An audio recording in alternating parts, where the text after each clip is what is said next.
Hello, welcome to the Relational Repair Podcast. I want to thank you so much for listening, and I hope you can take something from this message. So today we'll be talking about the lingo.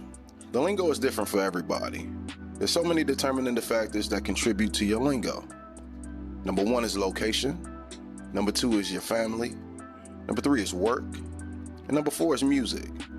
All these things make up your lingo. I'm going to tell you about my lingo and life experiences. Also, what I've learned about lingo that I believe is important. If your lingo becomes positive, you'll see your life change. Before we move forward, let me tell you that changing your lingo is one of the hardest things to do. For instance, if I say I'm not going to say a specific word anymore, I might hear that word in the store on a song. I might hear that word in the car on a song. You might go around family and friends and might slip up using it in conversation. We are truly creatures of habit, so being around specific people can easily, without knowing it, you adapt to your environment. I believe in the past I've spoken a plethora of curses on myself and people around me.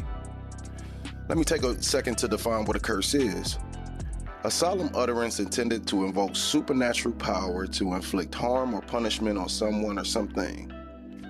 Number 2, an offensive word or phrase used to express anger or annoyance. Where I was raised and friends I had, we would speak to each other using curses. Understanding how I chose to use language to affect my younger self is mind-blowing.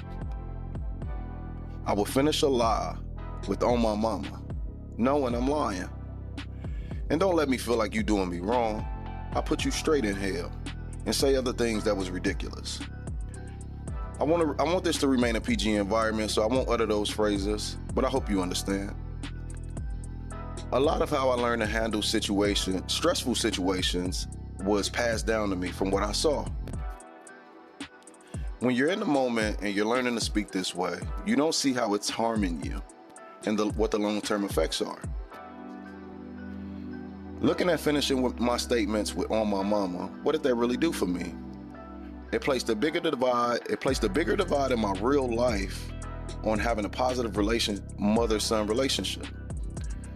I put so many lies on that relationship. I hear people doing the same thing to their grandma, their father, their kids, and when all else fails, on God. I've learned that I was wrong. I learned that I was wrong, and the words that I speak have so much power. Actions have power as well, but most actions come from the words you speak. So I was speaking to a friend the other day, and we was talking about the NBA season. He asked me, "Why do you think you didn't make the NBA?" I had a passion for basketball as a teenager. That made me reflect on when I was in school, and a teacher asked me, "What do you want to be when you grow up?" I said, "In the NBA." The teacher said, "You and 5 million other kids." So fast forward to another teacher's class where the same question was presented. What do you want to be when you grow up? Do you think that I said in the NBA with 100% conviction? No. I said, well, maybe I'm guessing an NBA. She said, okay, what's your plan B? So let's fast forward to another conversation, having it with a family member. He says, what do you want to do? What do you want to be when you grow up? I said, well, I guess maybe a basketball player. He says, you ain't going to be able to do that. Sadly, this is the cycle of what happens to kids without somebody speaking life into their destiny.